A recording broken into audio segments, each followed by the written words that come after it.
আমার দেশের মানুষের স্বার্থ নিয়ে কথা বলার এবং সেই স্বার্থ রক্ষা করার চেষ্টা করেছি মানুষকে। প্রথম সফরের সাফল্যে প্রধানমন্ত্রীকে হা ভোটে শুভেচ্ছা। চুক্তি সমঝোতা সংসদে আলোচনার দাবি বিরোধী দলের। ঢাকা বেইজিং সম্পর্ক সর্বোচ্চ পর্যায়ে, রোহিঙ্গা সমস্যা সমাধানের আশা পররাষ্ট্রমন্ত্রীর। জনগণের জন্য কিছুই আনতে পারেনি সরকার, দাবি আসিফের। নেতা না, তাই না? বা তখন কোনো এক্সিকিউটিভ কোনো পোস্টে না, আমার হাতে কোনো ক্ষমতা না, সেখানে আমি চুপই। তবে চুপ মানে কি, আমি কী করবো এখানে? এইটা তো মিডিয়াতে বলার মতো না আর কি। তো মোটামুটি ভালো ছিলেন, এইটুকু বলা যায়। জুলাই অভ্যুত্থানের পক্ষে দাঁড়ানোর সামর্থ্য ছিল না, দাবি শেখ হাসিনার চিকিৎসক আবদুল্লার। ভারতে পলাতক আরেক চিকিৎসক প্রাণ গোপালের video viral. Sweat and pilosebaceous gland secretion all gets together to form the wax. রাজধানীর পল্লবীতে প্রকাশ্যে অস্ত্রের মহড়া, হামলা ভাঙচুর, মাদক ব্যবসার নিয়ন্ত্রণ ঘিরে অরাজকতা, বলছে স্থানীয়রা। চট্টগ্রামের বিভিন্ন হাসপাতালে ইন্ডাস্ট্রিয়াল অক্সিজেন ব্যবহারের অভিযোগ, রোগীদের জীবন নিয়ে শঙ্কা বিশেষজ্ঞদের। ইন্ডাস্ট্রিয়াল অক্সিজেন যদি ব্যবহৃত হয় তাহলে লাংসের টিস্যু ড্যামেজ হবে, লাংসের বিভিন্ন রকমের ডিজিজ হতে হতে একসময় লাংসে পানি পর্যন্ত জমে যেতে পারে। ভেনেজুয়েলায় ভূমিকম্পে মৃতের সংখ্যা 1000 ছুঁই। নিখোঁজ 50,000-এর বেশি। লুটপাট ঠেকাতে মাঠে নেমেছে সেনা। বিশ্বকাপে একই দিনে মাঠে নামছেন মেসি, রোনালদো। আর্জেন্টিনার প্রতিপক্ষ জর্ডান। গ্রুপ সেরার লড়াইয়ে মুখোমুখি পর্তুগাল, কলম্বিয়া।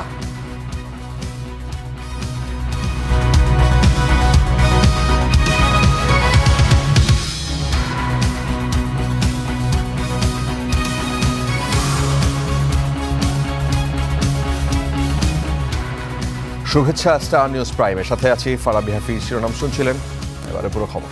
চীন মালয়েশিয়া সফর শেষে সংসদে যোগ দিয়ে প্রধানমন্ত্রী বলেছেন যে দেশ এবং এই দেশের জনগণের স্বার্থ রক্ষাই তার সরকারের প্রধান কাজ। ভালো কিছু হয়ে থাকলে সেই অর্জন এই দেশের মানুষের। এর আগে তার সাফল্যের জন্য হা ভোটে শুভেচ্ছা জানায় জাতীয় সংসদ। এ সময় সই হওয়া চুক্তি এবং সমঝোতা এই সংসদে আলোচনার আহ্বান জানান বিরোধী দলীয় নেতা। পক্ষে আছেন তারা হ্যাঁ বলুন, যারা এই প্রস্তাবের বিপক্ষে আছেন তারা না বলুন। আমার মনে হয় হ্যাঁ জয়যুক্ত হয়েছে। চীন মালয়েশিয়া সফর শেষে ফিরেছেন প্রধানমন্ত্রী। এ সফরে সাফল্যের জন্য হ্যাঁ ভোটে তাকে শুভেচ্ছা জানালো জাতীয় সংসদ। সর্বসম্মতিক্রমে গৃহীত হলো। পরে সংসদকে প্রধানমন্ত্রী জানান দেশ ও জনগণের স্বার্থ রক্ষাই তার সরকারের প্রধান কাজ। ভালো কিছু হয়ে থাকলে সে অর্জন দেশবাসীর বলেও জানান তিনি। মাননীয় স্পিকার, এখানে আমাদের কারোরই কোনো ব্যক্তিগত কোনো বিষয় নেই। এটি যদি কোনো কিছু অর্জন হয়ে থাকে, ভালো কোনো কিছু অর্জন হয়ে থাকে, এটি বাংলাদেশের অর্জন।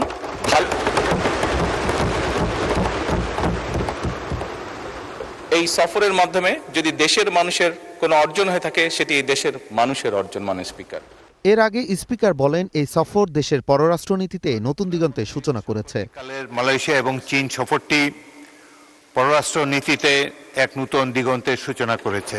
স্থানীয় সরকার মন্ত্রী জানান প্রধানমন্ত্রীর সফরে রোহিঙ্গা সংকট সহ নানা সমস্যার সমাধানে চীনের সহযোগিতার আশ্বাস মিলেছে। আর মালয়েশিয়ার শ্রমবাজার খোলার প্রশ্নে অগ্রগতির কথা তুলে ধরেন অর্থমন্ত্রী। মালয়েশিয়াতে আমাদের শ্রমবাজারের একটা বড় ইন্টারেস্ট রয়েছে। মালয়েশিয়ার সাথে আমাদের এনার্জির একটা বড় ইন্টারেস্ট রয়েছে, এবং এটাকে আরো কিভাবে বাংলাদেশের পক্ষে যে ট্রেড গ্যাপ যেটা আছে চায়নার সাথে, এটা আমরা আরো কিভাবে সেখানে রপ্তানি বাড়াতে পারি, সেই ব্যাপারেও আলোচনা হয়েছে মাননীয় স্পিকার। আমাদের যে সমস্যাগুলো রয়েছে বিভিন্নভাবে, সেই সব সমস্যাগুলোর সঙ্গে তারা সমস্যার সমাধানের চেষ্টা করবেন। এমনকি রোহিঙ্গা সমস্যার ব্যাপারেও সমাধানের ইঙ্গিত তারা দিয়েছেন এবং সেই ব্যাপারে তারা উদ্যোগ গ্রহণ করবেন বলেও জানিয়েছেন। প্রধানমন্ত্রীর সফরে সই হওয়া চুক্তি সমঝোতা সংসদে উপস্থাপন করে আলোচনার আহ্বান জানান বিরোধী দলীয় নেতা। যেহেতু আমরা সংসদীয় গণতন্ত্রের রাজনীতিতে আছি, খুবই ভালো হয় স্বচ্ছতা এবং জবাবদিহিতার স্বার্থে, জনগণের স্বার্থে বিদেশের সাথে যতগুলো মৌলিক চুক্তি সম্পাদিত হবে সেগুলাই সংসদে নিয়ে আসা। তিনি আরও জানান, স্বাধীন পররাষ্ট্রনীতির প্রশ্নে সরকারের পাশেই থাকবে বিরোধী দল। আমরা কাউকে ক্ষতিগ্রস্ত করতে চাই না, কিন্তু আমরাও ক্ষতিগ্রস্ত হতে চাই না। Nazmul Hasan, star News, Dhaka. মুখে বাংলাদেশ ফার্স্ট বললেও সব দপ্তরে সরকারের দলীয় লোক, এই অভিযোগ জামায়াত নেতা মিয়া গোলাম পরোয়ারের। আর অন্যদিকে এনসিপির মুখপাত্র আসিফ মাহমুদের দাবি হচ্ছে যে চীন মালয়েশিয়া সফর থেকে তেমন কোনো অর্জন নেই সরকারের। ময়মনসিংহে 11 দলীয় ঐক্য সমাবেশে গণভোটের রায় দ্রুত বাস্তবায়নের দাবি জানিয়েছেন জোট নেতারা। গণভোটের রায় বাস্তবায়ন সহ নানা দাবিতে ময়মনসিংহের কৃষ্ণচূড়া চত্বরে 11 দলীয় ঐক্যের সমাবেশ। এতে যোগ দেন জোটের জ্যেষ্ঠ নেতারা। এ সময় দ্রব্যমূল্যের ঊর্ধ্বগতি ও জনদুর্ভোগ লাঘবে সরকারের সমালোচনা করেন তারা। এ সময় জামায়াত নেতা মিয়া গোলাম পরোয়ার বলেন, ইলেকশন ইঞ্জিনিয়ারিংয়ের বিষয়ে জেনেও দেশের স্থিতিশীলতা রক্ষায় মুখ বুজেছিল তার দল। আর খেলাফত মজলিসের মামুনুল হকের আশা, গণভোটের রায় বাস্তবায়নে শুভ বুদ্ধির উদয় হবে বিএনপির। জুলাই বিপ্লবের আকাঙ্ক্ষা বাস্তবায়নের লক্ষ্য নিয়ে গণভোটে হ্যাঁ ব্যালটে ভোট দিয়েছিল। ঠিক সেই সময় বিএনপি অন্তর্বর্তীকালীন সরকারে ঘাপটি মেরে বসে থাকা তাদের কিছু চাটুকার আর গোলামের সঙ্গে রাতের অন্ধকারে চুক্তি করে সংসদ ভবনের দক্ষিণ প্লাজায় অন্তহীন প্রতারণার মাধ্যমে জুলাই সনদকে কলঙ্কিত করে দিয়েছে। নির্বাচনের পরে সংসদ হওয়ার আগেই দলীয়করণ করে আপনি সিটি কর্পোরেশন, জেলা পরিষদ সব দলীয় আপনি নিয়োগ করে দিলেন, ঠিক কিনা? আপনারা বলেন সবার আগে বাংলাদেশ, এখন দেখি সবার আগে বিএনপি। সব কটা আগে বিএনপির জেলা পরিষদে দিলেন, সিটি কর্পোরেশন একটা লোক কি অন্য দলের পাইছিলেন না? এই জন্য আমি বলি, এই স্লোগান বাদ দিয়ে বলেন সবার আগে বিএনপি। এর আগে এনসিপি মুখপাত্র আসিফ মাহমুদ সজীব ভুইয়া অভিযোগ করেন, বিদেশ সফর থেকে তেমন কোনো অর্জন নেই সরকারের। মালয়েশিয়ার শ্রম বাজারটা 2 বছর 3 বছর ধরে বন্ধ। একটা দেশের প্রধানমন্ত্রী গিয়ে আসলেন, আমরা ধরে নিয়েছিলাম যে শ্রম বাজারটা ওপেন হবে, ওপেন হওয়ার ঘোষণাটা আসবে, তিনি সেটাও করতে পারলেন না। আপনি যদি শো অফ করার জন্য ঘুরতে যেতে চান তাহলে সেটা এক কথা, সেটা করতে পারেন, সমস্যা নাই। কিন্তু এই যে বড় বড় কথা বলে আমার দেশের জনগণের জন্য যে কিছু নিয়ে আসতে পারলেন না, এটাও আপনাদের পররাষ্ট্রনীতিতেও যে আপনাদের সরকার ব্যর্থতার পরিচয় দিচ্ছে, সেটার প্রমাণ বাংলাদেশের জনগণ পেল। দ্রুততম সময়ে গণভোটের রায় বাস্তবায়ন করা না হলে বিএনপির জন্য 5 বছর দেশ চালানো কঠিন হয়ে পড়বে বলেও সতর্ক করেন জোট নেতারা। আল্লাহ হাফেজ। Desk report, star news. প্রধানমন্ত্রীর সফরে ঢাকা বেইজিং সম্পর্ক অনন্য উচ্চতায় পৌঁছেছে বলে জানিয়েছেন পররাষ্ট্রমন্ত্রী। মিয়ানমার করিডোর নিয়ে কোনো সিদ্ধান্ত না হলেও অর্থনৈতিক প্রবৃদ্ধি বিবেচনায় এই বিষয়টিকে ইতিবাচকভাবেই দেখছে ঢাকা। আর এছাড়া মালয়েশিয়ার সঙ্গে মুক্ত বাণিজ্য চুক্তি দ্রুত বাস্তবায়নে ফাস্ট ট্র্যাকে আনতে মতৈক্য হয়েছে বলে জানানো হয়েছে এই সংবাদ সম্মেলনে। জাতীয় সংসদে এমন চিত্র প্রায় বিরল। প্রধানমন্ত্রীর প্রথম বিদেশ সফরের সাফল্যে সরকার বিরোধী দল একযোগে হ্যাঁ ভোটে জানালো অভিনন্দন।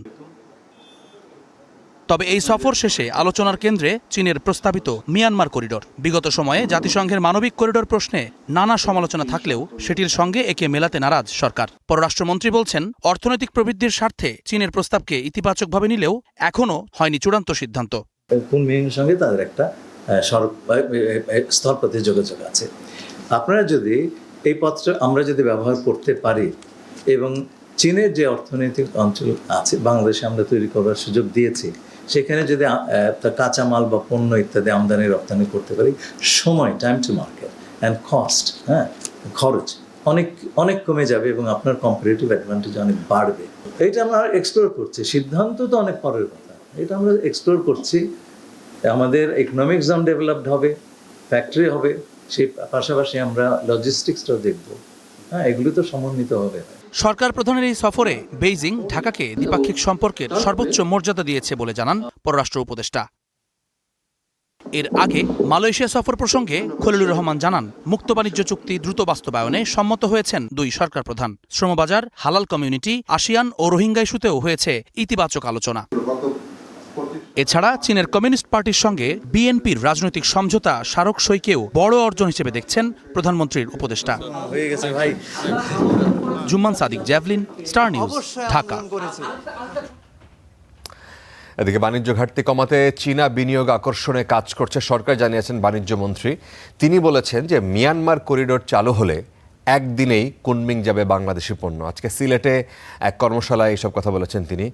আর বিডা চেয়ারম্যান বলেছেন যে চীনের সঙ্গে বড় বাণিজ্য ঘাটতি থাকায় বিনিয়োগ আকর্ষণে তুরস্ককে প্রাধান্য দেবেন তিনি। বেকার সংকট সমাধানে বেসরকারি খাতে নতুন কর্মসংস্থান তৈরিতে বিদেশি বিনিয়োগ বাড়ানোর বিকল্প নেই। এ লক্ষ্যে চীন সফরে গুরুত্ব দিয়েছেন প্রধানমন্ত্রী তারেক রহমান। বিনিয়োগ নিশ্চিতে চট্টগ্রামের আনোয়ারায় আলাদা শিল্প পার্ক স্থাপনের অনুমোদন দেওয়া হয়েছে। শনিবার দুপুরে সিলেট আইনজীবী সমিতির নবীন বরণ ও কর্মশালায় এমন কথা তুলে ধরে বাণিজ্যমন্ত্রী খন্দকার আব্দুল মুক্তাদির বলেন, দেশে চীনের বিনিয়োগ বাড়বে, কমবে বাণিজ্য ঘাটতি। আমাদের কাছে একটাই সম্ভাব্য উপায়, যে উপায়টা আমরা অবলম্বন করতে চাই সেটি হচ্ছে বাংলাদেশে বেশি বেশি করে চাইনিজ বিনিয়োগ আকর্ষণ করা। এবং আপনারা জানেন কিছুদিন আগেই মন্ত্রিসভায় পাশ হয়েছে একটি চাইনিজ ইপিজেড করার জন্য শিল্প এলাকার চাইনিজ বিনিয়োগকারীদের জন্য একটি বড় বেশ 800 একরের একটি শিল্প পার্ক।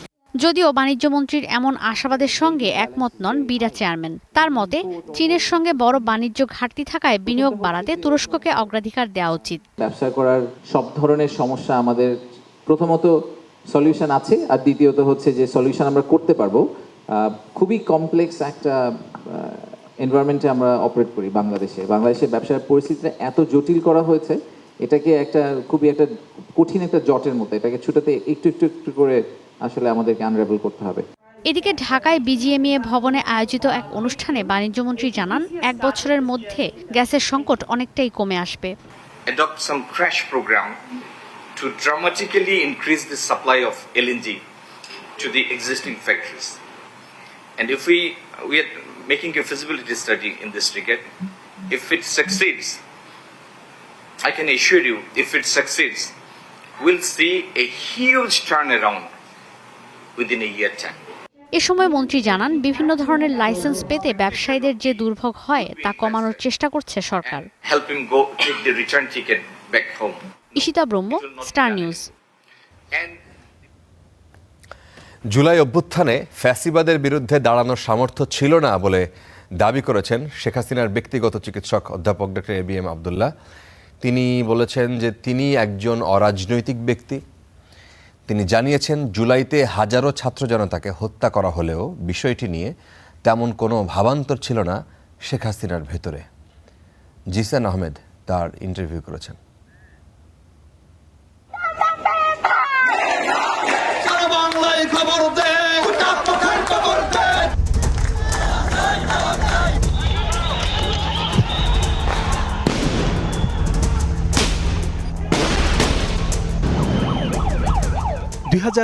সালের উত্তাল জুলাই, পাখির মতো গুলি করে শিশু, যুবক, বৃদ্ধকে হত্যা করেছে ফ্যাসিবাদী শাসনযন্ত্র।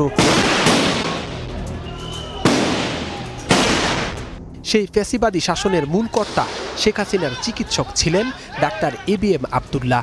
বিশ্ব বিবেক যখন কাঁপছিল, তখন কি কেঁদেছিলেন স্বনামধন্য এই চিকিৎসক? এমন প্রশ্নের উত্তরে নিজেকে অসহায় দাবি করেন ডাক্তার এবিএম আব্দুল্লাহ। বলেন, তখন কিছু করার মতো সামর্থ্য ছিল না তার। চুপসি বললে তো আমি কী করবো? আমি তো নেতা না, তাই না? বা তখন কোনো এক্সিকিউটিভ কোনো পোস্টে না, আমার হাতে কোনো ক্ষমতা না, সেখানে আমি চুপই। আমি চুপ মানে কি, আমি কী করবো এখানে? তখন তো আমার ব্যক্তিগতভাবে করার কিছু ছিল না, আমার করার কিছু নাইও, করার দরকার হতো না। আমি কী করবো এখানে? আমার কাজই তো রুগী দেখা। মানুষ কাঁপচাচ্ছে, চিল্লাচিল্লি করছে, আপনার বাইরে যদি আপনার কেমন লাগবে? আমি যেই হই মানুষ, তো সুতরাং মানুষের মন তো আমার রয়ে গেছে, মানুষের কষ্ট দেখলে তো কষ্ট লাগবেই। আকাশ থেকে হেলিকপ্টারে গুলি করে ঘরের শিশুকে মেরে ফেলেছিল শেখ হাসিনার আজ্ঞাবহরা। গুলি চলেছিল জানাজার নামাজেও। সে সময় মানসিকভাবে দৃঢ় ও শক্ত ছিলেন শেখ হাসিনা। তার মধ্যে কোনো ধরনের ভাবান্তর দেখেননি ডাক্তার এবিএম আব্দুল্লাহ। টুকটাক মানুষের অসুবিধা তো থাকেই, এটা তো কনফিডেন্সিয়াল, এটা তো মানুষ ওপেনলি বলে বেড়ায় না কার কী হয়েছে না হয়েছে। এটা কিন্তু নিয়ম, এটা ডাক্তারদের ফাইল থাকে, এইটা তো মিডিয়াতে বলার মতো না আর কি। তো মোটামুটি ভালো ছিলেন, এইটুকু বলা যায়।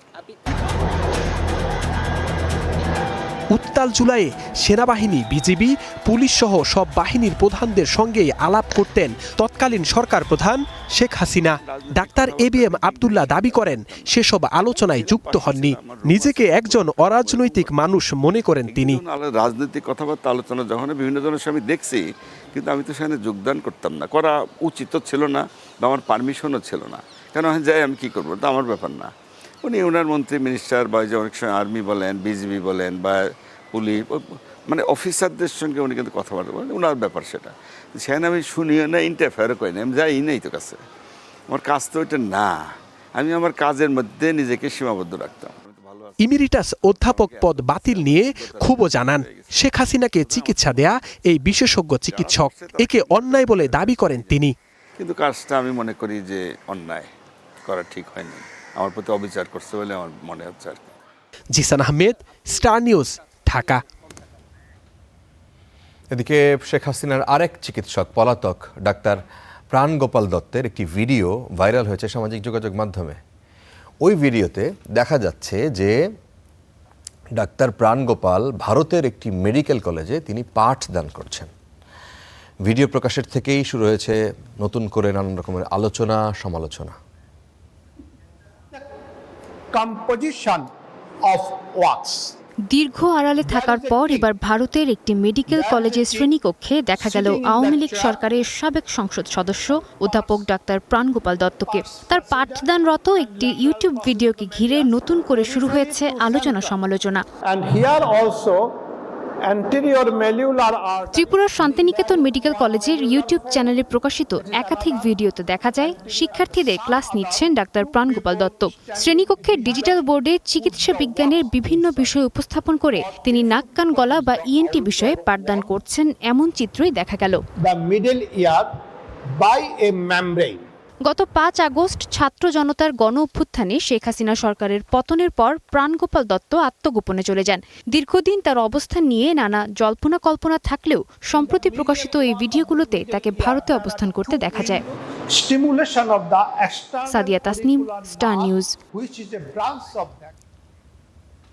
মিরপুরের পল্লবীতে আবারও বেপরোয়া কিশোর গ্যাং। দেশীয় অস্ত্র নিয়ে চলছে প্রকাশ্যে মহড়া। তাদের অতর্কিত হামলা ভাঙচুরে আতঙ্কে স্থানীয়রা। সম্প্রতি প্রস্তাবিত হাসপাতাল থেকে চাঁদা না পেয়ে কুপিয়ে জখম করা হয়েছে এক প্রহরীকে। মামলা হয়েছে। বিস্তারিত জানাচ্ছেন সাব্বির আহমেদ। শুক্রবার রাত 10:30 20 থেকে 25 জনের একটি সংঘবদ্ধ দলের অস্ত্রের মহড়া রাজধানীর পল্লবীর এভিনিউ 5 এলাকায়। শুধু পল্লবী নয়, নিমতলার জোড়াখাম্বা এলাকা থেকে তালুকদার বেকারি ও আশপাশের 1 কিলোমিটার সড়ক ধরে চলে তাদের তাণ্ডব। আবাসিক বাড়িতেও চালানো হয় হামলা। ভয় পাওয়ারই তো কথা, তখন তো গেট খুলে বাড়ানো সম্ভব না। তখন প্রতিরোধ করতে গেলে তখন দেখা গেছে আমার উপরে হামলা হইতে পারে। মাসে 2-1 এরকম হইতেই থাকে এলাকায়। ছুরি নিয়ে ঘোরাঘুরি কিশোর গ্যাং চলাফেরা করে। ঠিক কী কারণে এই হামলা ভাঙচুর স্থানীয়রা তা জানেন না। তাদের দিন কাটছে আতঙ্কের মধ্যে। এটা তো আছে একদিন নাম রইলে তো পরে আমার সমস্যা হইতে পারে। কিছুদিন পর পরই আর কি এরকম এই 2 বার হইল, পরে মনে করেন এত আতঙ্ক থাকে যা বলার বাহিরে। স্থানীয়দের অভিযোগ, জনমনে ভয় সৃষ্টি করে এলাকায় ত্রাসের রাজত্ব গড়তে চায় সংঘবদ্ধ এই দলটি। তাদের নিয়ে ভয়ে কেউ মুখ খুলতে চান না। যে বড় বড় দাও, এই দাও একটা কোপ দিলে মনে হয় না যে দাঁত থাকবো বা কল্লা থাকবো। কামরানারা নিমতলি একটা স্পট আছে, ওই জায়গায় বাবা বিক্রি করে। ওরা চাইতেছে যে অগসরা দিয়া আশিক গ্রুপ ওই জায়গায় বাবা গেল 26 এপ্রিল প্রস্তাবিত একটি হাসপাতালে চাঁদা না পেয়ে নিরাপত্তা কর্মীকে কুপিয়ে আহত করার ঘটনায় মামলাও হয়েছে এই চক্রটির বিরুদ্ধে। প্রাথমিক পর্যায়ে জোড়া লাগছে হচ্ছে কিন্তু ভিতরের আমার হাড্ডিতে 2টা ভাঙা আছে। হ্যাঁ, ওরা হয়তো বা কয়েক সেকেন্ডের কাজ করছে, কিন্তু আমাকে তো বছর পর বছর টানতে হবে, এরকম মনে হচ্ছে আর কি। এখন অনুসন্ধান বলছে এই দলটির প্রধানের নাম আশিক, তালিকাভুক্ত সন্ত্রাসী, মিরপুরের 4 স্টার গ্রুপের সদস্য মুক্তারের অনুসারী এই আশিক। এগুলো সব কিশোর, আপনার 14-15 বছর বয়সের কিশোরেরা। এরা এলাকায় নিজেদের প্রভাব বিস্তারের জন্য এরা বিভিন্ন ধরনের অপরাধ করে থাকে। তো এটা সম্পর্কে আমরা ওয়াকিবহাল আছি এবং আমরাও কয়েকজনকে অ্যারেস্ট করেছি, র্যাব করেছে। আশিককে অস্ত্র, মাদক ও চাঁদাবাজির মামলায় একাধিকবার গ্রেপ্তারও করেছে আইনশৃঙ্খলা বাহিনী। এই এলাকার কিশোর গ্যাং কামরান এবং আশিক মূলত কারা এই এলাকায় মাদকের সিন্ডিকেট নিয়ন্ত্রণ করবে তা নিয়েই তাদের মধ্যে চলে প্রতিনিয়ত অস্ত্রের মহড়া, আর এভাবেই ক্ষতিগ্রস্ত করা হয় সাধারণ মানুষকে। এখানকার মানুষ তাদের অত্যাচারে অতিষ্ঠ, দ্রুতই তারা এ থেকে পরিত্রাণ চান। Sabbir Ahmed, Star News, Dhaka. ইতালিতে স্ত্রী সন্তান সহ হত্যার শিকার নোয়াখালীর বাবুলের বাড়িতে চলছে শোকের মাতম। আহত হয়েছেন ছেলে। এমন হত্যাকাণ্ড কিছুতেই মানতে পারছেন না স্বজনরা। তারা এই ঘটনার বিচার এবং দ্রুত এই মরদেহগুলো দেশে ফিরিয়ে আনার দাবি জানিয়েছেন। আমার সব কিছু শেষ করে দিল 1 ঘন্টার ভিতরে। নাতনি, পুত্রবধূ সহ ছেলে খুন, একসাথে পরিবারের 3 সদস্যকে হারিয়ে দিশেহারা সিরাজুল ইসলাম। উন্নত জীবনের আশায় প্রায় 2 বছর আগে সপরিবারে ইতালিতে পাড়ি জমান নোয়াখালী কোম্পানিগঞ্জের কামাল উদ্দিন বাবুল, সাথে স্ত্রী মমতাজ বেগম আরজু আর 2 সন্তান। থাকতেন ইতালির রাজধানী রোমের ক্যাসালোত্তি এলাকায়। সেখানে গতরাতে নিজ বাসায় দুর্বৃত্তের ছুরিকাঘাতে খুন হন বাবুল, তার স্ত্রী ও কন্যা। গুরুতর আহত 20 বছর বয়সী ছেলে আমির হোসেন আয়ন। আমার খানার টেবিলে খাইতে বসে আমার নাতি আছে হবে ডিউটি তুল, নাতি দেখছে নাতিরও আঘাত করছে, আর নাতি তো দেখছে নাতিন বহুত খানার টেবিলে শেষ করে দিয়ে গেল। স্বাস্থ্য ভাইয়ের বউ ফোন করি আরে করবা আপু কিছু শুনছেন নি, ভাইয়ারে ভাবিরে এটা করে ফোন করছে। আমরা এটার সঠিক তদন্ত এবং সঠিক বিচার চাই, বাংলাদেশ সরকারের সহযোগিতা চাই। ঘটনা জানার পর থেকেই এলাকায় নেমে এসেছে শোকের ছায়া। নিহতদের বাড়িতে ভিড় জমাচ্ছেন স্বজন ও প্রতিবেশীরা। শোকে স্তব্ধ সবাই। খুব ভালো একটা আন্তরিকতা দেখাইতো, আলাক সালাম আমিও দিতাম, আমারও দিত। খুব ভালো লোকে ছিল, আমাদেরকে অনেক সহযোগিতা করতো। আমাদের ভাই হারালাইছি, এখন আমরা এটা সুস্থ বিচার চাই। আমরা ইতালি সরকারের কাছে ওকুল আবেদন হিসেবে জানাই যে তার লাশটা যেন দ্রুত বাংলাদেশে পৌঁছায়। হত্যাকাণ্ডে দোষীদের দৃষ্টান্তমূলক শাস্তির দাবি জানিয়েছেন নিহতদের স্বজন ও স্থানীয়রা। সেই সাথে দ্রুত মরদেহ ফেরত আনারও দাবি তাদের। Desk report, star news. রোমের এই বাংলাদেশি পরিবারের 3 জনকে হত্যার ঘটনায় একজন প্রবাসী বাংলাদেশিকে আটক করেছে পুলিশ। তবে এই হত্যাকাণ্ডে যেই ব্যক্তি জড়িত তিনি সেই ব্যক্তি কিনা যাকে সন্দেহ করা হচ্ছিল সেটি এখন পর্যন্ত পুলিশ নিশ্চিত করতে পারেনি। রোম থেকে আরও জানাচ্ছেন জায়েদুল হক। ইতালিতে ত্রিফল মার্ডারের ঘটনায় ইতিমধ্যে প্রবাসী বাংলাদেশিদের মধ্যে এক ধরনের শোকের আবহাওয়া সৃষ্টি হয়েছে। আমরা যেমনটা জেনেছি, গতকাল স্থানীয় সময় সন্ধ্যা 8টা থেকে রাত 10টার মধ্যে এই হত্যাকাণ্ডটি ঘটে এবং যিনি হত্যাকাণ্ড ঘটিয়েছেন তিনি এখন পর্যন্ত পুলিশের সন্দেহভাজন হিসেবে প্রবাসী বাংলাদেশি একজন ব্যক্তি এই হত্যাকাণ্ড ঘটিয়েছেন।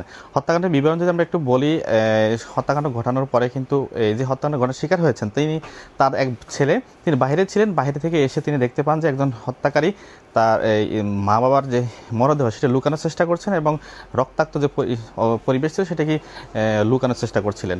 এই মুহূর্তে হত্যাকারীর সাথে তার সাথে একটি ধস্তাধস্তি হয় এবং হত্যাকারী তাকে উদ্দেশ্য করে ছুরির আঘাত করার চেষ্টা করে এবং এক পর্যায়ে সে সেখান থেকে বেরিয়ে আসে এবং এই সুযোগ হত্যাকারীও পালিয়ে যাওয়ার চেষ্টা করে এবং পালিয়ে যায় তিনি। এবং এই ঘটনা যখন ঘটে তখন কিন্তু আশপাশে যারা স্থানীয় বাসিন্দারা ছিলেন তারা এই বিষয়টি লক্ষ্য করেন। তারা বিশেষ যখন আওয়াজ লক্ষ্য করেন তখন তারা স্থানীয় প্রশাসনকে অবহিত করেন এবং দ্রুতগতিতে প্রশাসন আসেন। তবে দ্রুতগতিতে প্রশাসন আসার আগে কিন্তু হত্যাকারী পালিয়ে যান এবং রক্তাক্ত অবস্থায় তাদের একমাত্র ছেলে পড়ে থাকেন এবং 3 জন কিন্তু ইতিমধ্যে ঘটনাস্থলে কিন্তু মারা যান, তেমনটা আমরা জানতে পেরেছি। এখন পর্যন্ত হত্যাকারীর প্রশাসন থেকে আমাদেরকে যেমনটি জানিয়েছেন হত্যাকারী গ্রেপ্তার করা হয়েছে কিনা এই বিষয়ে সুনির্দিষ্ট করে কোনো তথ্য নেই আমাদের কাছে। তবে সন্দেহভাজন একজনকে সন্দেহ করা হচ্ছে, তিনিও প্রবাসী বাংলাদেশি এবং তাদেরই পুরো পরিচিত একজন ব্যক্তি।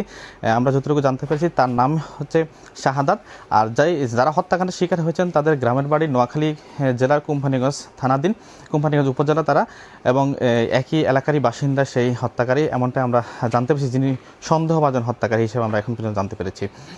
এই হচ্ছে এই বিষয়ে আমরা বাংলাদেশ দূতাবাসের সাথে কথা বলার চেষ্টা করছি। দূতাবাস আমাদেরকে এমনটাই তথ্য জানিয়েছেন এবং এই বিষয়ে যেহেতু একটু মার্ডারের বিষয় সেটি আইনগত বিষয় রয়েছে, প্রক্রিয়াধীন বিষয়, তদন্তাধীন বিষয় রয়েছে এবং এই বিষয়গুলো শেষ করে হয়তো বা তাদের মরদেহ দেশে প্রেরণের যে বিষয়টি সেটি পরবর্তীতে করা হবে। তবে এই ঘটনার পরবর্তীতে প্রবাসী বাংলাদেশির মধ্যে এক ধরনের আতঙ্ক বিরাজ করছে। তারা সকালে এই হত্যাকাণ্ডের ঘটনার সুষ্ঠু তদন্ত দাবি করেছেন এবং হত্যাকারীকে দ্রুতগতিতে আইনের আওতায় এনে তার বিচার নিশ্চিত করার জন্য তারা কিন্তু দাবি জারি জানিয়েছেন।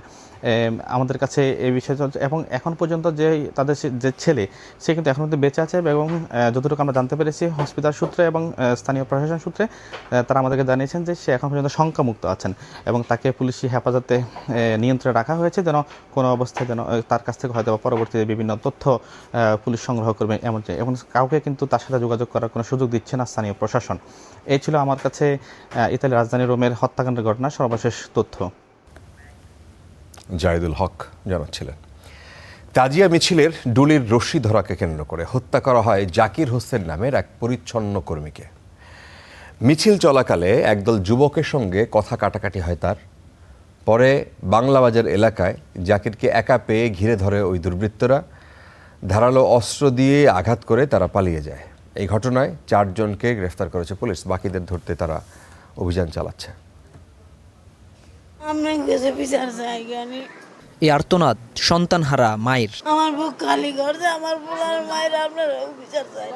স্ত্রী 2 কন্যা সন্তানকে নিয়ে অনিশ্চিত ভবিষ্যতের পথে এই পরিবার। যে মানুষটিকে ঘিরেছিল সংসারের স্বপ্ন, সে মানুষটিকে হারিয়ে এখন দিশেহারা স্বজনরা। কোন দুঃখে হজম করলো আমার নাতিরে, কোন দুঃখে? এটা আপনার কাছে অনুরোধ, আমার নাতিরে আপনারা আল্লাহর রাস্তায় আমার নাতির বিচারটা সুস্থ মতন আপনারা করে দিবেন। যেমনি আমার জামাইরা হত্যা করছে আর ফাঁসি দিব, ফাঁসিতে আমি যদি ঝুলাইতে চাই। শুক্রবার বিকেল 4:45 সিসিটিভি ক্যামেরায় দেখা যায় একজন যুবককে ধারালো অস্ত্র দিয়ে এলোপাথাড়ি আঘাত করছেন কয়েকজন দুর্বৃত্ত। জীবন বাঁচানোর জন্য শেষ চেষ্টা। অবশেষে বাংলা বাজারের এই বিল্ডিংয়ে ঢুকে পড়েন জাকির হোসেন। তবে দুর্বৃত্তদের এলোপাথাড়ি ছুরিকাঘাতে এখানেই লুটিয়ে পড়েন তিনি। পরে হাসপাতালে নিয়ে গেলে কর্তব্যরত চিকিৎসক জাকিরকে মৃত ঘোষণা করেন। ঘটনার পেছনে কিশোর গ্যাংয়ের হাত আছে বলে অভিযোগ প্রত্যক্ষদর্শীদের। বলছেন তাদের দৌরাত্মে অতিষ্ঠ এলাকার ব্যবসায়ীরাও। বাঁচার জন্য এক জায়গায় সে আইসা পড়লো, কিন্তু সেখানেও সে আইয়া বাঁচতে পারলো না, আর তাকে কেউ বাঁচালোও না। খবর নিয়ে দেখবেন বাপের রিক্সা চালায়, মায় পান বেচে, এই ছেলেগুলা উচ্ছৃঙ্খলভাবে 19-20 হলে এই ধরনের ঘটনা ঘটে। পুলিশ বলছে ঘটনায় জড়িতদের বেশিরভাগের বয়স 18 বছরের নিচে। ডুলির রশি ধরাকে কেন্দ্র করে তাদের মধ্যে বাকবিতণ্ডা এবং হাতাহাতির ঘটনা ঘটে। এক পর্যায়ে ভিকটিমকে যখন তারা বাংলাবাজারের এখানে একা পায়, তাকে ধরধর করে ধাওয়া করে এবং সেই ভিকটিম আত্মরক্ষার্থে পিকে রায় রোডের ইস্পাহানি ভবনের নিচতলায় গিয়ে আশ্রয় গ্রহণ করে। সেখানে হামলাকারীরা তার উপর নির্দয়ভাবে হামলা করে এবং ছুরি চাকু দিয়ে তাকে আঘাত করে। এ ঘটনায় জাকিরের বড় ভাই বাদী হয়ে সূত্রাপুর থানায় একটি হত্যা মামলা করেছেন। বাকি আসামিদের ধরতে অভিযান অব্যাহত রেখেছে পুলিশ। কর্তব্যরত চিকিৎসকগণ। শাহানুর ইসলাম, স্টার নিউজ, ঢাকা। ভারতের রাষ্ট্রদূতের মন্ত্রী মর্যাদা রাজনৈতিক চাপ তৈরি করবে না, বরং 2 দেশের সম্পর্কে ইতিবাচক ভূমিকা রাখবে বলে আশা প্রকাশ করেছেন প্রধানমন্ত্রীর তথ্য উপদেষ্টা জাহিদুর রহমান। আজকে দুপুরে চলচ্চিত্র ও টেলিভিশন অনুষ্ঠান এবং কন্টেন্ট নির্মাণ এই কোর্সের সমাপনী অনুষ্ঠান শেষে তিনি আরও বলেছেন যে বাংলাদেশ নিজ স্বার্থ বজায় রেখে সব দেশের সাথে কাজ করবে। মালয়েশিয়া এবং চীন 2 দেশই বাংলাদেশের সঙ্গে কাজ করতে প্রতিশ্রুতি দিয়েছেন বলে জানিয়েছেন ডাক্তার জাহিদুর রহমান। বাণিজ্যিকভাবে চলচ্চিত্র শিল্পকে এগিয়ে নিতেও সরকার প্রয়োজনীয় সহায়তা প্রদান করবে বলে জানিয়েছেন তিনি। ভারতের সরকার বাংলাদেশের সাথে আন্তরিকভাবে এনগেজ করতে চায়। ভারত সরকার কিন্তু আগেই বলেছিল, বিশেষ করে অন্তর্বর্তীকালীন সরকারের সময়ে, যে তারা নির্বাচিত সরকারের সাথে তাদের সম্পর্কে যে কিছুটা টানাপোড়েন ওই সময় ছিল সেটা তারা কাটিয়ে আগের মতো পূর্ণ এনগেজমেন্টে যেতে চান। সেটারই একটা বহিঃপ্রকাশ বলে আমি মনে করি এবং এটাকে পজিটিভলি দেখি। যিনি আবার শুধু পূর্ণাঙ্গ মন্ত্রী এভাবেও না, তিনি আসলে ওনাদের ফরেন ক্যাডারের, উনি একজন পলিটিক্যাল মানুষ, উনি কেন্দ্রীয় মন্ত্রী ছিলেন। সো আমরা বিশ্বাস করি, আমরা আশা করি আমাদের যে অনিষ্পন্ন যে সমস্যাগুলো আছে সেগুলোর ব্যাপারে তারা আন্তরিক হবেন। আসন সংখ্যা বাড়ায় রাজধানীর পূর্বাঞ্চলে হবে বুয়েটের বর্ধিত ক্যাম্পাস, এমনটাই বলছেন শিক্ষামন্ত্রী ডক্টর আ.ন.ম এহসানুল হক মিলন। এছাড়া শহীদ আবরার ফাহাদ নামে নতুন একটি হল করার পরিকল্পনার কথা আজকে তিনি জানিয়েছেন। ফরহাদ বিন নূর রিপোর্ট করেছেন। দেশের শীর্ষ প্রকৌশল শিক্ষা প্রতিষ্ঠান বুয়েটে আসন সংখ্যা বাড়ানোর পরিকল্পনার কথা জানিয়েছেন শিক্ষামন্ত্রী এহসানুল হক মিলন। পাশাপাশি পূর্বাঞ্চলে বুয়েটের বর্ধিত ক্যাম্পাস নির্মাণ এবং শহীদ আবরার ফাহাদের নামে একটি হল প্রতিষ্ঠার পরিকল্পনার কথাও জানান তিনি। সেই স্মৃতির পাতায় লেখার জন্য আমরা সেই আবরার নামও একটি হল করার জন্য মাননীয় প্রধানমন্ত্রীকে অনুরোধ করব। শনিবার বিকেলে বাংলাদেশ প্রকৌশল ও প্রযুক্তি বিশ্ববিদ্যালয়ের নবীনবরণ অনুষ্ঠানে বক্তব্য রাখেন শিক্ষামন্ত্রী। বলেন, দেশের উন্নয়ন ও প্রযুক্তিগত অগ্রগতিতে বুয়েটের শিক্ষার্থীদের আরও বড় ভূমিকা রাখতে হবে। মেধা সেই সম্পদ আমাদের দেশে অবারিত রয়েছে। This is the highly densely populated country in the world. আমাদের ডেন্সলি পপুলেশনকে আমাদের কনভার্ট করতে হবে ইন্টু ম্যান পাওয়ার। সেই জায়গাতেই তো আপনারা কাজ করছেন। আমাদের হিউম্যান ক্যাপিটাল ডেভেলপ করতে হবে, সেই সুযোগ আমাদের জীবনে এসছে। অতএব উই মাস্ট ওয়ার্ক টুগেদার। এবং কাকে নিয়ে কাজ করব? আমার সামনে যারা বসে আছে তারা। শিক্ষামন্ত্রী শিক্ষার্থীদের উদ্ভাবন ও গবেষণায় মনোযোগী হওয়ার আহ্বান জানিয়ে বলেন, দেশে যে কৃষক, শ্রমিক ও আপামর জনগণের টাকায় তাদের পড়াশোনার সুযোগ তৈরি হয়েছে, সেই অর্থের যথাযথ মর্যাদা দিতে হবে। এই ন্যাশন বিল্ডিংয়ে যেন সকলের কন্ট্রিবিউশন থাকে, সেই জায়গায় আমরা যাচ্ছি। ডেমোগ্রাফিক ডিভিডেন্ডের কথা বললেন, ইয়াদের যে পার্সেন্টেজ রয়েছে সেটার কথা বললেন। আমি দেখছি যে আমাদের দেশ হচ্ছে সবচেয়ে বেশি সম্ভাবনাময় দেশ। একই সঙ্গে দেশের বিশ্ববিদ্যালয়গুলোতে সেশন জট নিরসনে কঠোর অবস্থানের কথাও জানান শিক্ষামন্ত্রী। একই অনুষ্ঠানে প্রধানমন্ত্রীর শিক্ষা উপদেষ্টা মাহাদি আমিন জানান, গবেষণায় বরাদ্দ আরও বাড়ানোর কথা। Nafia Farzana, Star News. নাফিয়া জানাচ্ছিলেন ফরহাদ বিন নুরের রিপোর্ট। যেই অক্সিজেন মানুষের জীবন বাঁচায়, সেই অক্সিজেনকে ঘিরে এবার কারসাজির অভিযোগ চট্টগ্রামে। জীবন রক্ষাকারী মেডিকেল অক্সিজেনের নামে হাসপাতালে ব্যবহার হচ্ছে ইন্ডাস্ট্রিয়াল অক্সিজেন, যাতে রোগীর জীবন হুমকির মুখে পড়তে পারে বলে শঙ্কা জনস্বাস্থ্যবিদদের। সংকটাপন্ন রোগীর জীবন বাঁচাতে অনেক ক্ষেত্রেই অপরিহার্য মেডিকেল অক্সিজেন। বিভিন্ন প্রতিষ্ঠানের মাধ্যমে সে অক্সিজেন সরবরাহ হয় হাসপাতালগুলোতে। কিন্তু চট্টগ্রামের বিভিন্ন হাসপাতালে মেডিকেল অক্সিজেনের নামে ইন্ডাস্ট্রিয়াল অক্সিজেন সরবরাহ করা হচ্ছে এমন অভিযোগের সূত্র ধরে অনুসন্ধানে নামে স্টার নিউজ, যেখানে নগরীর অক্সিজেন এলাকায় খোঁজ মিলে দি বিলকিন নামে প্রতিষ্ঠানের বাইরে তালা ঝুলিয়ে লোকচক্ষুর আড়ালে চলছে যাদের কর্মযোগ্য। মালিকে বিয়া করে দিছে, এটা মানা করে দিছে, এখান থেকে ওই বিলকিন ঝুঁকিপূর্ণের কারণে ওটা ছাড়িতে বলেছে। আর মাঝে মাঝে আই মালটাল ধুয়ে যায়, এমনি দেখতাম মালটাল তুলতো, এটা আর কি সিলিন্ডার বোতল এগুলো। জেনারেটর সার্ভিস নামে ট্রেড লাইসেন্স নিয়ে এই প্রতিষ্ঠান নগরীর বিভিন্ন বেসরকারি হাসপাতালে দিব্যি সরবরাহ করে যাচ্ছে ইন্ডাস্ট্রিয়াল অক্সিজেন। অভিযোগ, বৈধ অনুমোদন ছাড়াই অক্সিজেন সরবরাহ করছে তারা, যদিও তার দায় নিতে রাজি নয় প্রতিষ্ঠানের কেউই। আপনাদের ওই যে প্রতিষ্ঠান দা বিলকিন, ওখানে কি আপনি আসেন না বা নাই? না, আমি এখন কাজ করছি না ভাই এখানে। আচ্ছা, এটা তো আপনার প্রতিষ্ঠান? না না ভাই, আমার প্রতিষ্ঠান না। সম্প্রতি নগরীর আকবরশাহ এলাকায় একটি দোকানে মেডিকেল অক্সিজেনের নামে ইন্ডাস্ট্রিয়াল অক্সিজেন বিক্রির ঘটনায় নড়ে চড়ে বসেছে ঔষধ প্রশাসন। এই বিষয়ে তদারকি বাড়ানোর কথা বলছে সংস্থাটি। যদি ভুইফল প্রতিষ্ঠান থাকে, আমরা যদি জানি, তাহলে আমরা সেখানে অভিযান চালাবো এবং আমরা খতিয়ে দেখবো যে আসলে বিষয়টা এরকম হচ্ছে কিনা, ইন্ডাস্ট্রিয়াল অক্সিজেন মেডিকেল অক্সিজেন হিসেবে ব্যবহার হচ্ছে কিনা। শিল্প কারখানায় ব্যবহৃত অক্সিজেন মানবদেহের জন্য ঝুঁকিপূর্ণ বলে মত বিশেষজ্ঞদের। বলেন, এতে অক্সিজেনের মাত্রা থাকলেও কার্বন মনোক্সাইড সহ বিভিন্ন ক্ষতিকর গ্যাসের উপস্থিতি থাকতে পারে, যা রোগীর জীবনের জন্য হুমকি হয়ে উঠতে পারে। ইন্ডাস্ট্রিয়াল অক্সিজেন যদি ব্যবহৃত হয়, তাহলে লাংসের টিস্যু ড্যামেজ হবে, লাংসের বিভিন্ন রকমের ডিজিজ হতে হতে একসময় লাংসে পানি পর্যন্ত জমে যেতে পারে। আর আমাদের যে নার্ভাস সিস্টেম আছে, সেই নার্ভাস সিস্টেমে দীর্ঘমেয়াদী ক্ষতি হতে পারে। জীবন বাঁচানোর উপকরণ মেডিকেল অক্সিজেন ভেজাল মুক্ত করতে সরকারকে উদ্যোগী হওয়ার তাগিদ জনস্বাস্থ্যবিদদের। মামুন রশিদ, অভি, স্টার নিউজ, চট্টগ্রাম। দেশ জুড়ে একদিনে হামের উপসর্গ নিয়ে আরও 6 জনের মৃত্যু হয়েছে। এ নিয়ে সারা দেশে হাম ও উপসর্গে মোট 708 জনের মৃত্যু হলো। শনিবার স্বাস্থ্য অধিদপ্তরের হাম বিষয়ক নিয়মিত ব্রিফিংয়ে এইসব তথ্য জানানো হয়েছে। বিজ্ঞপ্তিতে আরও বলা হয়েছে যে গত 24 ঘন্টায় সন্দেহজনক হাম রোগীর সংখ্যা 744 জন এবং গত 15 মার্চ থেকে 27 জুন পর্যন্ত সন্দেহজনক হাম রোগীর সংখ্যা 98,266, আর নিশ্চিত হাম রোগীর সংখ্যা 64,000 জন। আর গত 15 মার্চ থেকে 18 জুন পর্যন্ত সন্দেহজনক হামরোগীর সংখ্যা 86,908 এবং নিশ্চিত হামরোগীর সংখ্যা 10,773 জন। একই সময় সুস্থ হয়ে হাসপাতাল ছেড়ে ছাড়পত্র পেয়েছেন 78,287 জন। পুলিশের বিরুদ্ধে মামলার তদন্ত স্বাধীন সংস্থা দিয়ে করানোর দাবি আইনজীবী সারা হোসেনের। আর বিচার কাঠামোর পরিবর্তন না হলে মানবাধিকার নিশ্চিত করা সম্ভব নয় বলে মত আইনজীবী শিশির মনিরের।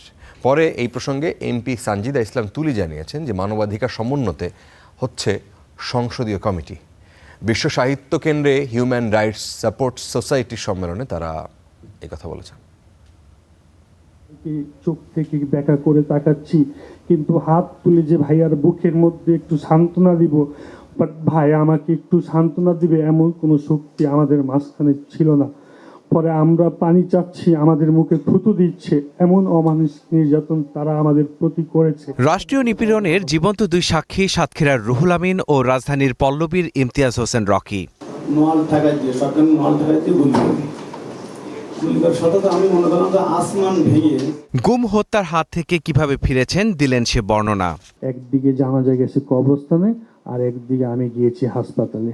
সেই শ্বাসরুদ্ধকর অবস্থা থেকে বেরোতে জুলাই অভ্যুত্থানের পর যে প্রত্যাশা তৈরি হয়েছিল তা ফিকে হয়ে আসছে বলে অভিযোগ করছেন বিশিষ্টজনরা। বলছেন এখন রয়েছে মব, প্রতিকার পাওয়া যাচ্ছে না।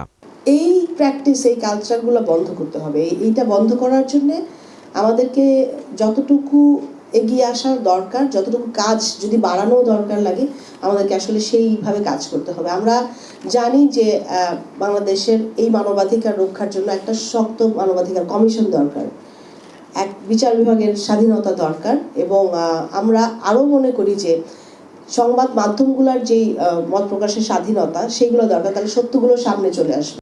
জুলাই অভ্যুত্থানের আগে পরে মানবাধিকার লঙ্ঘনে পুলিশ সদস্যদের সংশ্লিষ্টতার অভিযোগে উদ্বেগও জানান আলোচকরা।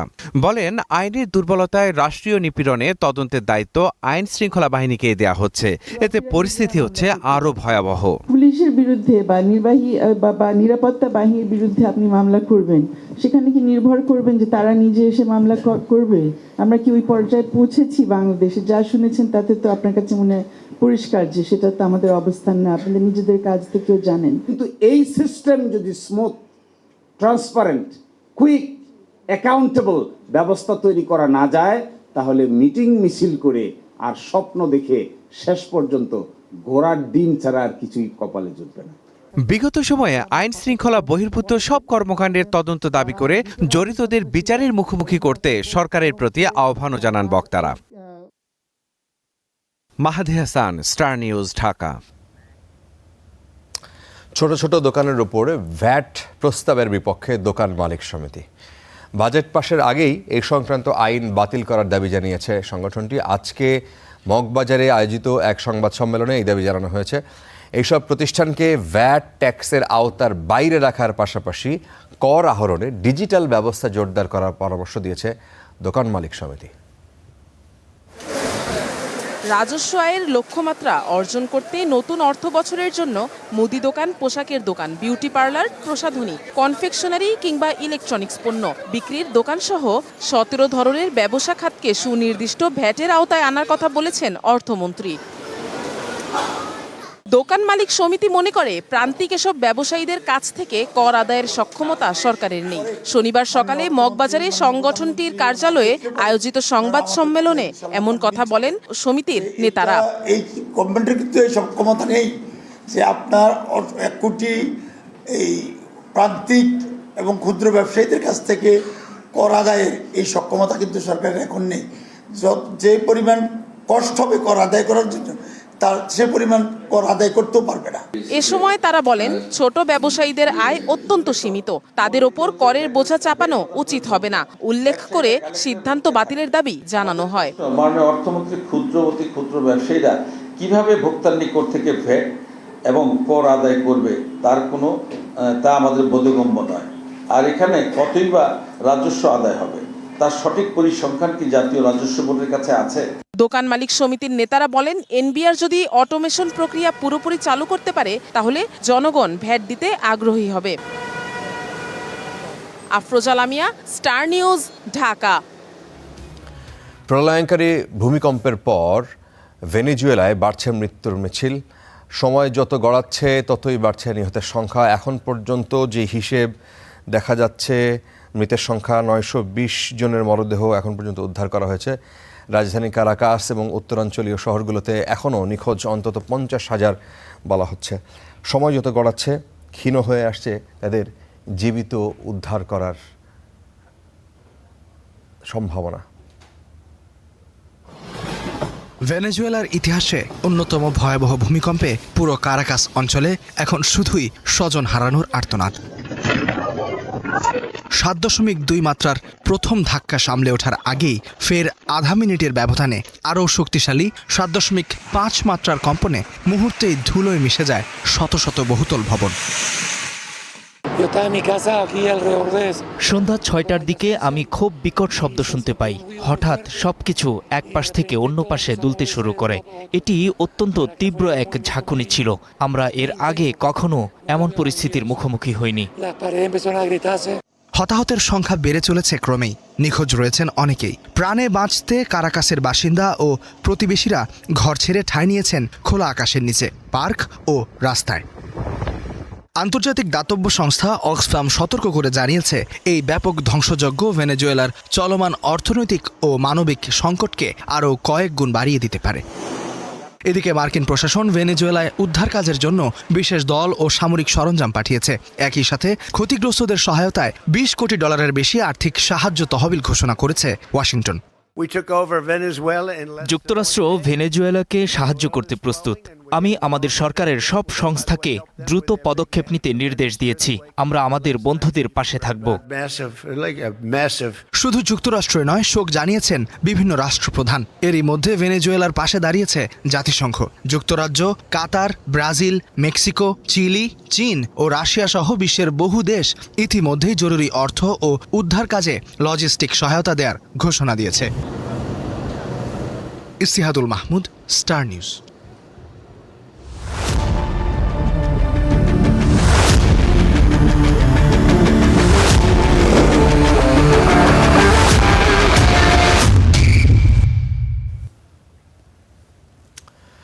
বিশ্বকাপের গ্রুপ পর্বে নিজেদের শেষ ম্যাচে কাল সকালে মাঠে নামছে বর্তমান চ্যাম্পিয়ন, বিশ্ব চ্যাম্পিয়ন আর্জেন্টিনা। আর প্রতিপক্ষ এরই মধ্যে বিদায় নিশ্চিত হওয়া জর্ডান। প্রতিপক্ষ সহজ হওয়ায় এই ম্যাচে স্টার্টিং 11 নিয়ে বেশ কিছু পরীক্ষার কথা ভাবছেন স্কালোনি। নিশ্চিত করেছেন শুরুর একাদশে থাকছেন না দলের প্রাণভোমরা লিওনেল মেসি। প্রস্তুত ডালাসের এটিএনটি স্টেডিয়াম। সবুজ গালিচায় পা রাখতে যাচ্ছে বর্তমান বিশ্ব চ্যাম্পিয়ন আর্জেন্টিনা। প্রতিপক্ষ ইতোমধ্যেই বিদায় নিশ্চিত হওয়া জর্ডান। আপাত দৃষ্টিতে একতরফা মনে হলেও ম্যাচটিকে ঘিরে ফুটবল প্রেমীদের মাঝে উত্তেজনার কমতি নেই। আরেকটি মহাকাব্যিক রাত, আরেকটি অতিমানবীয় মেসি ম্যাজিক। অস্ট্রিয়ার বিপক্ষে 2-0 গোলের জয়ে জোড়া গোল করে আর্জেন্টিনাকে শেষ 32-এ তোলার পাশাপাশি গ্রুপ সেরাও করেছেন অধিনায়ক লিওনেল মেসি। পেনাল্টি মিসের ধাক্কা সামলে যেভাবে তিনি ঘুরে দাঁড়িয়েছেন তা কেবল তার পক্ষেই সম্ভব। বুধবার 39 বছরে পা রাখা এই ফুটবল জাদুকর টানা 6টি বিশ্বকাপ ম্যাচে গোল করার অনন্য এক কীর্তিও গড়েছেন। লিওনেল স্কালোনির অধীনে লা আলবিসেলেস্তেরা এখন অপ্রতিরোধ্য। সব প্রতিযোগিতা মিলিয়ে টানা 9 ম্যাচের জয়রত এবং এর মধ্যে 8টিতেই কোনো গোল হজম না করা প্রমাণ করে তাদের রক্ষণ এখন কতটা নিরেট। 1962 সালে ব্রাজিলের পর প্রথম দল হিসেবে ব্যাক টু ব্যাক বিশ্বকাপ জয়ের লক্ষ্যে ছুটছে তারা। এই শিরোপা জিতলে জার্মানিকে ছুঁয়ে ফেলবে আর্জেন্টিনা এবং ব্রাজিলের 5 শিরোপার রেকর্ড থেকে থাকবে মাত্র 1 ধাপ দূরে। বিশ্বকাপে নিজের গোল সংখ্যা আরও বাড়িয়ে নেওয়ার সুযোগ থাকলেও জর্ডানের বিপক্ষে শুরুর একাদশে থাকছেন না মেসি, নিশ্চিত করেছেন কোচ স্কালোনি। লিও বেঞ্চে থেকে ম্যাচটা শুরু করবে, তার বিশ্রামটা নিশ্চিত। তবে আমি শুরুর একাদশটা আপাতত নিজের মাঝে রাখতে চাই। যারা সুযোগ পাবে আশা করি তারা নিজেদের প্রমাণ করবে। স্কালোনির কথায় স্পষ্ট বেশ কিছু পরিবর্তন আসতে যাচ্ছে একাদশে। মেসির জায়গায় স্টার্টিং 11-এ আসতে পারেন নিকো পাজ। জায়গা বদলে তাকে পরখ করতে চান কোচ। ডান দিকে সিমিওনে ও বাম দিকে মাঠে নামতে পারেন নিকো গুনজালেস। বিশ্রাম দেয়া হতে পারে ডিপল ও ম্যাকালিস্টারকেও। সেক্ষেত্রে মাঠে দেখা যেতে পারে লো সেলসো ও পেরেদেসকে। লিসান্দ্রোর জায়গায় আসতে পারেন সেনিসি। অন্যদিকে বিশ্বকাপে প্রথমবারের মতো খেলতে আসা জর্ডানের যাত্রাটা মোটেও সুখকর হয়নি। অস্ট্রিয়ার কাছে 3-1 এবং আলজেরিয়ার কাছে 2-1 গোলে হেরে টুর্নামেন্ট থেকে তাদের বিদায় নিশ্চিত হয়ে গেছে। তবে দ্য চিলাভার্স ওয়ান্স খ্যাত দলটি চায় বিদায়ের আগে বিশ্বমঞ্চে জর্ডান ফুটবলের একটা ইতিবাচক ছাপ রেখে যেতে। তৌহিদুল ইসলাম, স্টার প্লে। এদিকে রাতে গ্রুপ চ্যাম্পিয়ন হওয়ার লড়াইয়ে কলম্বিয়ার বিপক্ষে মাঠে নামবে পর্তুগাল। 6 পয়েন্ট নিয়ে এই গ্রুপের শীর্ষে আছে কলম্বিয়া। রানার্স আপ হয়ে 32-তে গেলে ইংল্যান্ড বা ক্রোয়েশিয়ার মতো শক্তিশালী দলের মুখোমুখি হতে পারে পর্তুগালকে। ম্যাচ শুরু হবে বাংলাদেশ সময় ভোর ঠিক 5:30টায়। 7.2 ও 7.5 মাত্রার ভূমিকম্পে লণ্ডভণ্ড অবস্থা ভেনেজুয়েলার। 920 জনের বেশি নিহত, 3,360 জনের বেশি আহত, আর হাজার হাজার মানুষ নিখোঁজ। সেই ভেনেজুয়েলার মানুষদের স্মরণ করে অনুশীলনের আগে 1 মিনিটের নীরবতা পালন করেছে ক্রিস্টিয়ানো রোনালদোর পর্তুগাল। এরপরে গ্রুপ পর্বের শেষ ম্যাচ সামনে রেখে অনুশীলনে নামে পর্তুগাল। সবশেষ ম্যাচে জোড়া গোল করে বেশ ভালো ফর্মে আছেন ক্রিস্টিয়ানো। কোচের সাথেও করেন লম্বা আলাপ। আছে গ্রুপ চ্যাম্পিয়ন হওয়ার সুযোগ। তা না হলে 32-তে ইংল্যান্ড বা ক্রোয়েশিয়ার বিপক্ষে খেলতে হতে পারে পর্তুগালকে। আমাদের পুরো মনোযোগ এখন গ্রুপ পর্বের 3টি ম্যাচেই। নকআউটে কাকে পাবো সেটা নিয়ে আমরা ভাবছি না। আগে গ্রুপ থেকে উঠতে হবে। আমরা সেই লক্ষ্য অর্জনের খুব কাছাকাছি। প্রতিটি ম্যাচ জিততেই মাঠে নামি, কারণ আমাদের সেই সামর্থ্য আছে। আজও জয়ের জন্য খেলবো। এরপর সময় হলে সম্ভাব্য প্রতিপক্ষ নিয়ে ভাববো। আর্জেন্টিনায় মেসিকে যেভাবে মূল্যায়ন করা হয়, গুঞ্জন আছে পর্তুগালে সেভাবে সমাদৃত হন না রোনালদো। সেটি উড়িয়ে দিয়েছেন উইঙ্গার ফ্রান্সিসকো ট্রিঙ্কাও। তাদের সবচেয়ে বড় মিল হলো নেতৃত্ব আর সবসময় জেতার ক্ষুধা। তারা সবসময় সেরা হতে চায়। এ কারণেই প্রায় 20 বছর ধরে সর্বোচ্চ পর্যায়ে টিকে আছে। ক্রিস্টিয়ানোর এত কাছ থেকে প্রতিদিন দেখা আমার জন্য দারুণ অভিজ্ঞতা। নিজের যত্ন নেওয়া, পর্তুগালের জয়ের জন্য তার নিবেদন, এসবই অসাধারণ। কলম্বিয়া ইতিমধ্যে 2 ম্যাচে 6 পয়েন্ট নিয়ে নকআউট নিশ্চিত করেছে। পর্তুগালের সংগ্রহ 4 পয়েন্ট। ড্র করলেও প্রায় নিশ্চিতভাবেই তারা শেষ 32-এ উঠবে। তবে গ্রুপে দ্বিতীয় হলে নকআউটে ইংল্যান্ড বা ক্রোয়েশিয়ার মতো কঠিন প্রতিপক্ষের মুখোমুখি হওয়ার সম্ভাবনা আছে পর্তুগালের। Mamunur Rashid, star play. এই ছিল স্টার নিউজ প্রাইম। অনেক ধন্যবাদ যারা এতক্ষণ আমাদের সাথে ছিলেন।